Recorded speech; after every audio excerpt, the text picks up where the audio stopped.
Assalamu alaykum sevimli izləyicilər, məlumat çatdığına xeyirlik bolsun. Bugün 2023 yılı 5. ayının 14. günü keç saat 11'den 23 minut ötdü.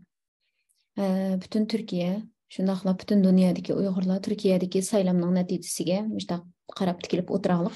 Hazırqı bugün mening deydiganlarim saylamga aloqador narsa emas, lekin avval saylamninki nəticəsi haqidagi ba'zi sonlarni sizlar bilan o'rtoqlashaman. Navbatdagi hokimiyat beshidagi Adolat va Taraqqiyot partiyasi 49-94 oy. Cumhuriyet Xalq partiyasi 44 buten %31 oy. Sinan Oğan, yani Ata İttifakı deb atadı. Sinan Oğan'ınki 5 buten %31 oy. Ondan keyin Muharrem İnce'nin 0 buten %46% şunchalik. Endi bu yerda eng diqqat tortadigan bir kishi bor. Sinan Oğan degan kishi. Bu kishini nurg'unlarimiz, shaxsan men Mevzular Açık Mikrofon degan Babala TV'ninki söhbetidan tonigan bolduq. Uyg'urlar haqidagi o'zining o'ttirib qo'ygan qarashlari orqali tonigan bolduq. Uning haqida nurg'unlarimiz buningga qarata berilgan tepkilardan tonigan bo'ldi. Endi bu yerda eng diqqat tortadigan shaxsan meningki bugungi demoqchi bo'lgan gaplarim bilan aloqador bo'lgan narsa 5 buten %30% oy algan Sinan Oğan. Texi 2 ay burun At İttifakını kurup, yani bunu şekillendirip 2 ay oldu saylam qilimiz deb atqılı. Özünün bir partiyasi yo'q. Bu bir partiga tava bo'lmagan mustaqil holatdagi prezident bu bulduğan kişi deb o'tirg'i chiqdi. Endi texi mush 3 ay 4 ay ichida qilib bir mashinasi, puli, bir nimalar u boshqa partiyalar bilan selishtirganda yip-yangi hozir tug'ut uydan chiqqan bu vaqtdagila bir kishi qandaqsiga uncha yuqori 5'te 30% o'yini qanday oldi deganda mencha uning heliqi nolning keyindagi heliqi 30'ni qo'yib tursak oldidagi 5% o'yini elishiga sabab bo'lgan narsa, men shunday o'ylayman. Şu Babala TV'deki açık mikrofondaki söhbeti arkalık tonuldu. Hazır kadar 12 milyon, 2 hafta burun mu, 2 hafta oldu mu, bu toru koyulağın deyken 12 milyondan artık körüldü. Emdi keleyli Babala TV Oğuzhan Uğur'unki riyasetçilikideki bir programma. Bu programmaga asaslık yaşla katmışıdı ve bugünkü gündeki siyaset içindeki bu siyaset programımız ve siyaset içindeki kişiler kilidi olay şula kartta sual soraydı hesabını berdi. Bu qitim saylamda hem partiyalar, meyli çoğun partiyalar, meyli küçük partiyalar olsun, hemmisininki bütün saylamdaki vədiləri ularninki xitap qılıbatqan obyektlərinin içinde yaşlar merkezi orundadı. Yaşlar merkezi orundadı. Bu qitim saylamda 18 yaşa kirib bilet taşlaydiganlarga 2 aylar burun ben YouTube kanalından bir narsa ko'rdim. Bularga bir mektup kepti ve bu sizning tunji o'yingiz muborak bo'lsin manda degandekchu. Yani yaşlar qanchalik muhim. Mening bugungi demoqchi bo'lganlarimiz, Uyg'ur yoshlarimiz nada? Nimish qilyotidi? Nimish qilish kerakdi? Bizning Uyg'ur yoshlarga berayotgan o'rnim, ularga berayotgan fursatlarimiz, ko'zlayotgan qadr qimmat yoki ularga ko'zlayotgan hurmat fursatlarimiz zodi qanchalik mushaqda o'zimninki o'ylaganlarimni o'rtoqlashay dedim. Amaliyotda mushu yerdagi nomzodlarninki ko'pinchisi yaşlarının oyunu eliş, yaşlarınki biletini, yaşlarınki şu avazını eliş için intayın tırışqanlar. Lekin bizde mence ahval xeyli bek farqlıq deb o'ylayman. Men yosh chog'larimda, yani 20 yaşımda xizmatga chiqdim, bir o'tir maktabda o'qituvchi bo'ldim. Biz kelgan vaqtimizda bu yoshlar deb shunchalik açık hazırlık yaş balla edepsiz. Hazırlık yaş balla degenin çiysek ondan kopmaydı şanıq çiysek. Hazırlık yaş balla degen bir tazlık degenin üçünde qımamdı. Biz tazlık qılasak otturdik tıpak qaylap. Yaki manda degende geplerini anlaydık. Bir aram bulamdık, bulutuk. Yani dedi, sen mi okşaş otursa, sen gazırını çıkıp taşlap koysa işek eğilı da qılıp. Neyim için her günü ben tazlayayım, sen mi tazla? Eğizden çıkamayımız, lekin konuğumuzda oylamdık, oylayımız. Yine Şu ali mektepte o'qiyotganlar balkim bir narsani ba'zilar biladi. Hamma yerda bo'lishini aytaylik, lekin ba'zi maktablarda, masalan, men Qashqar Darul Muallimin maktabida 2001-yilda, shu yani 20 yil burungi shu zamonlarda yangi kelgan o'quvchilarga yangi o'quvchilarni adablab qo'yish deb bir ishi bo'lib, burungi shu qirjilliqdagi bolalar, yangi kelgan bolalarni ancha-muncha yasab qo'ydigan ish bor ekan. Demakchi o'g'limda, cho'nglar har vaqt o'zining yeshining cho'ngligi bilan kichiklarni o'ziga izzat ko'rsatish, o'ziga ekran bildirish, o'ziga yo'l qo'yish, shuning gapini anglash, mana mushundoq bir xil umumiy mayli nega borayli, oila, jamiyat mushu yerda cho'nglar ustun yoshlar yoki kichiklar tuvanlaydigan bir xil iliqi. Buni mutlaq degili bo'lmaydi, ammo mushta bir narsa bor ekan. Endi men hozir 37 yoshga kirdim. Menden kichiklarga nisbatan ba'zida menda shu narsa menda shakllandim yoki men qilib qoldimmi deb sizlarga mushu gapni deyishni o'ylayotgani ta 2 haftaga yaqin vaqt bo'ldi. Bugungi demoqchi bo'lganlarimni sizlar bilan o'rtoqlashmoqchi bo'lgan arliqda. Mendami bo'ptimi? Mendami bo'pti. Ba'zi yosh bolalar dedi, bu hozirgi yosh bolalar hajab bir ishni chekiti to'xtamaydi. Bugun o'tdek, ertasi qarsi po'xdek. Nimda edepsiz bu hozirgi bolalar? Mesela men de özüm yaştırıp işte dep qargan vaqtim bo'ldi-mi? Bo'ldi. Men özümni tekshirishga boshladim. Nima uchun? Ayni chaqda özüm biyaram bo'lgan, özüm xolamagan, bunda qilinmaslik degan bu ishni men bugun men 37 kirdim, sen 25 ekansan, sen 30 ekansan, sen menda qilding deb shu xil xohish, garchi ochiq oshkor ifoda qilmaganim bilan menda bo'ldimi, bo'lmadimi deb o'yladim. Menda ba'zida bo'lib qopti. Dua qildim, Xudoyim o'z panoyingda saqlag'aysan. O'zim nafratlangan ishlarni o'zim qilib qo'yishdim. Neyzi bilan qalqonning hikoyasidagidek ishlarni qilib qo'yishdan saqlag'aysan deb dua qilib ketdim. Demakchi bu o'g'limda. Bugungi kunda mayli yosh jihati cho'nglar, mayli bilim jihati cho'nglar yoki tashkilot, har xil organlar bu jihatdagi yosh jihati cho'nglar, maqam jihati cho'nglar, diplom jihati cho'nglar, yoki usqan jihati cho'nglar, yoki pul jihati cho'nglar bo'lsin, o'zidan kichiklarga nisbatan qanday qiladi? Bo'pmi yoshlarga nisbatan qanday o'ylaydi? Biz Uyg'ur yoshlarining bugungi kundagi mayli musofiratda, mayli vatanda bo'lsin, mayli bizning har xil qurilishlarimiz, orzu armonlarimiz, g'oyalarimiz, da'volarimiz bo'lsin, bu yo'ldagi o'rnini aniq muayyanlashtirishimiz lozim. Qaytadan qarab chiqishimiz lozim. Partiyaning cho'ng-cho'ng boshliqlari 100lab, 200lab balani oldiga tizilib, siz ayni chaqda mandaq qildingiz, andaq qilding, shu yosh bolalar so'roq qilib olsa, oldida o'tirib, ha andaq bo'lgan, mandaq bo'lgan. Masalan, men mavzular ochiq mikrofonniki Ahmad Davud o'g'lini, Ali Babajonni, Sinan o'g'lini shu bir necha kishilarni ziyorat qilganda tafsil 3 soat, 4 soat bir kirib kechicha, normalda oqshomda 6 da yoki 7 bilan boshlanadigan programma ertagan soat kechicha bo'lib 3-4 kecha davom qilgan vaqtlar bor ekan. Shu yerda uqsirab, hammasidek asosan xil yoshda cho'ngilib qolganlar. Shu yerdagi hiliqi so'ymalar deymiz-ku, hiliqi bizningki yoshlarni ifodalaydigan ba'zi bir atalg'ularimiz bor. Voy bu so'ymalar. Yoki misolaqadek bu vaqtdagi nima deymiz, endi yaxshi bo'lmagan ba'zi ifodalarni ishlatishni xohlamayman, ammo yoshlarga nisbatan kamsitish xarakterdagi ba'zi ifodalar bor. Shundoq so'ymalarning oldiga qarab o'tirib savollarga javob berdi, ta'lidi. Shuning bilan masalan Muharram Injiniki ovozga erishishida cho'ng o'zgarish bo'ldi. Ikkinchi qatim Babalar TV'dagi shu yoshlarning oldiga kelgan vaqtda. Ya'ni bu yerda yoshlarga berilayotgan qadr-qimmat, ularga ko'rsatilayotgan izzat-hurmat va ularga sunilayotgan fursatlar, ularga berilayotgan qimmat va ularni biz ko'rayotgan yoshlarimiz va bizning hayotimizning nada bo'lishini, qandayroq bo'lishini belgilaydi. Bu intayin muhim. Bizning yoshlarimiz, ya'ni bu yerdagi yoshlarimiz vatandan ayrilgan chog'da, masalan, bugun 18 yoshga kirib, ovoz berish salohiyatiga erishgan bir yosh bo'lsa, eng az 11-12 yoshida vatandan ayrilgandir. O chog'da hech narsa bilmaydi. Bu 5-6 yil jarayonida nurg'un o'zgarish bo'ldi bu bolalarimizda.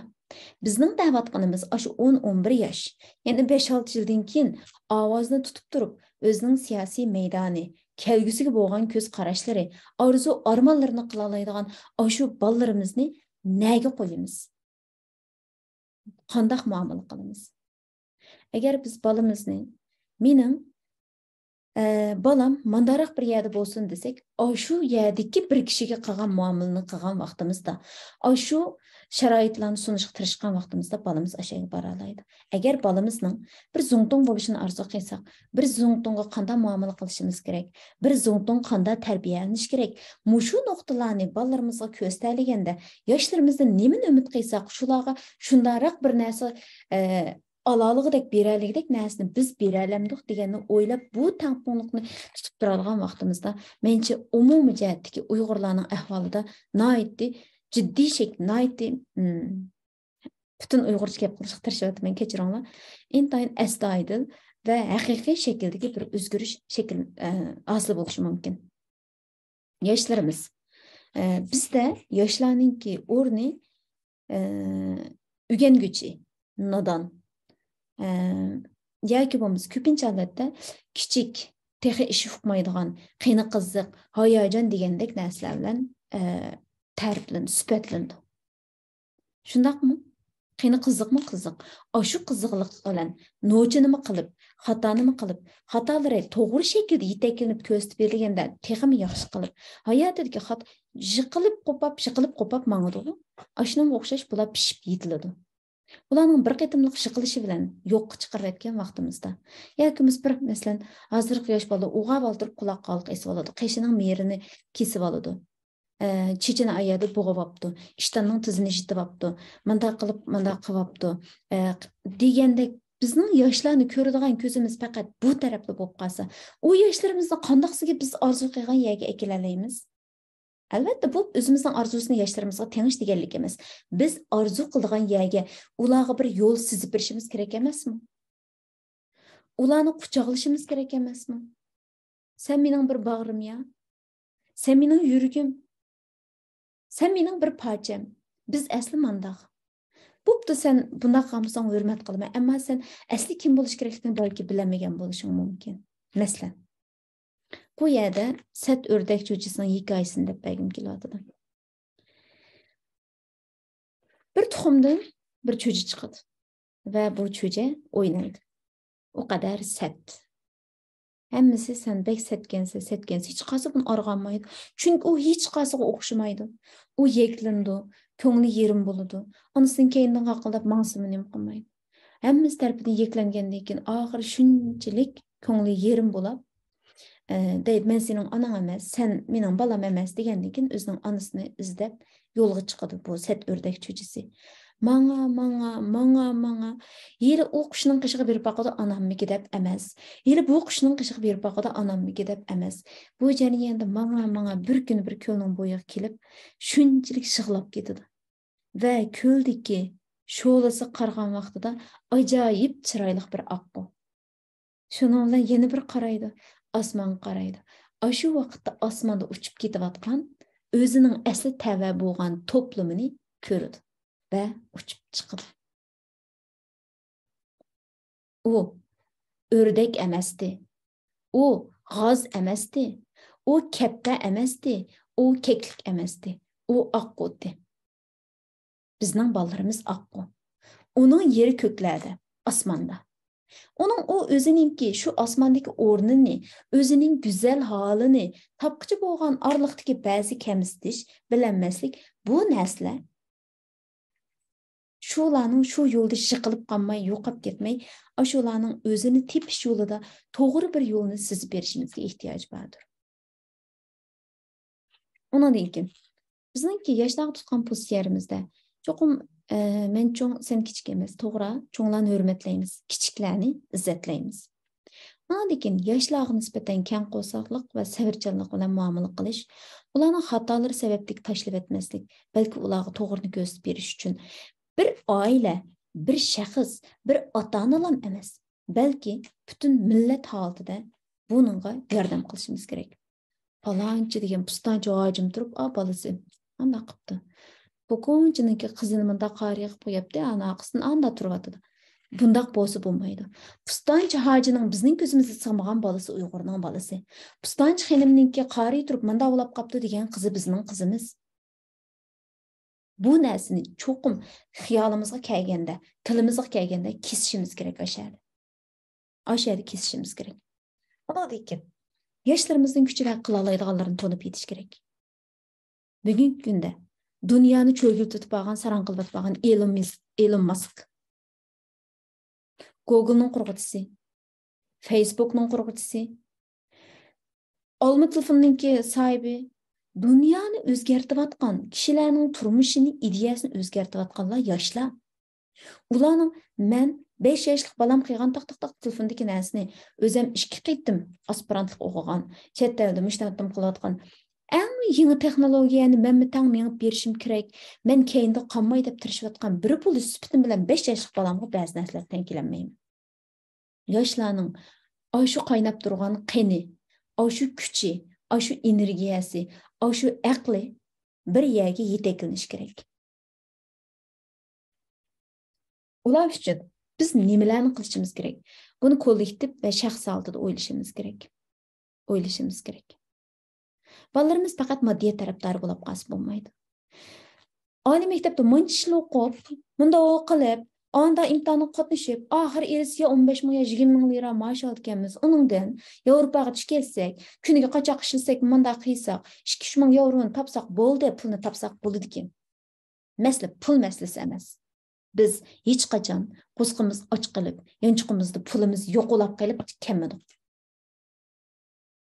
Biz bu bolalarimizni pulni jiq topadigan bo'lsin deb vatandan ayirib sarson qilmadik. Selindigan mablag'lar, jon beqishga selindigan mablag'dan sal ustun holat ko'tarilish kerak. Mablag' ma'rifga, ishlab chiqarish kuchlarini shakllantirishga, ishlab chiqarish kuchlarining malakalik darajasi va texnikalik darajasini oshirishga ishlatilish kerak. Mablag' yo'qmi? Bor. Lekin bu mablag' shu mablag'ni nega solaman, qanday qilaman deydigan kishilarning qo'lda bo'lishi mumkin. Uyg'urlar o'zining vatanini va millatini so'ydi. Agar ishonsa, bu yo'lda qanchalik bir tal oxir qilib qolgan chopinni setib bo'lsa-mu, vatani uchun, millat uchun ishlatishni xohlaydi. Hamma Uyg'ur xohlaydi.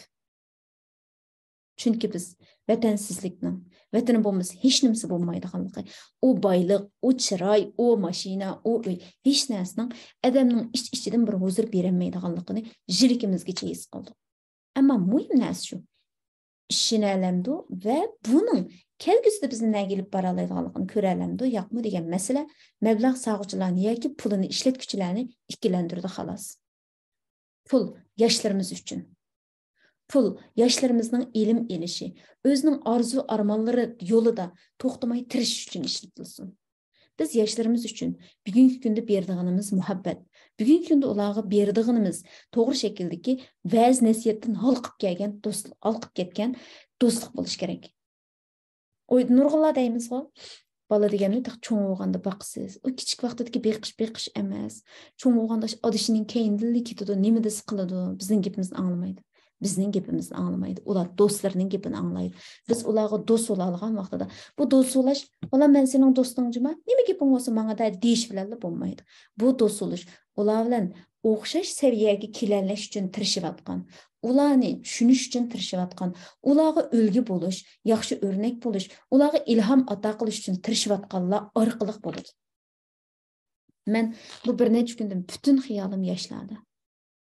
Biz yoshlarga yetarlik. Bu yerda men o'zimni yosh qaramayman. Men o'zimni o'rta yosh deb o'ylayman. Mening da'vatqinim mushu 10-11 yoshdan boshlab 20-30 yoshgacha bo'lgan mushu oraliqdagi yoshlarimizga nimalarni qila olamiz o'ylash kerak. Xuddi har qaysi partiyalar, har qaysi mushu aday nomzodlar o'tirg'i chiqib, men yoshlar uchun uni qilaman, men buni qilaman deb xuddi o'zining planlarini o'tirib qo'yganga o'xshash bizning tashkilotlarimiz, derneklar bo'lsin, yoki bo'lmasa har xil vaqtlar yoki bizning ijtimoiy tashkilotlarimiz mana shunday planlarni o'tirib qo'yish kerak. Bu planlarni o'tirib qo'yib, sistemli holatda buningga yordam yoki u talab qanday bo'lsa, hamma ishlar shunday bo'lgan vaqtida, ya'ni nurg'un taraflar bo'ldi. Bir bu yoshlarimiz uchun sahna yaratish, yoshlarimizni qo'llash, ularga qimmat berishning nurg'un taraflari bo'ladi. Shuning uchun Uyg'ur yoshlari haqida jiddiy o'ylanish kerak. Uyg'ur yoshlar nozirki yosh bolalar degan buzilib ketib bordi deblam g'ayvat yerdan o'tkazitishdik. Bundaq sal qarashni amdiyan davomlashtirishga bo'lmaydi deb o'ylayman. Yoshlarimiz uchun nimalarni qila olamiz? Yoshlarimiz nimani orzu qiladi? Yoshlarimizningki shu cheksiz urg'ib turgan kuchidan biz qandaq yangi unum hosilotlarni qo'lga keltira olamiz degan o'ylanishimiz kerak deb o'ylayman. Bugungi sizlar bilan demoqchi bo'lgan gaplarim bu yerda ma'lum bir haqiqatlar u bu narsamiz faqat ko'z qarash fikrimni o'tirib qo'ydim. Yoshlar biz uchun intayin qimmatli, ular uchun daqdam yo'l yasash hammamizga nasib bo'lsin va mushu yo'lda menish, mushu yo'lda yerib qolmay to'g'ri shaklda nihoyatda izchillik bilan davomlashtirish yoshlarimizga nasib bo'lsin. Bugun deydiganlarim shunchalik. Allohga omonat, xayr xo'sh.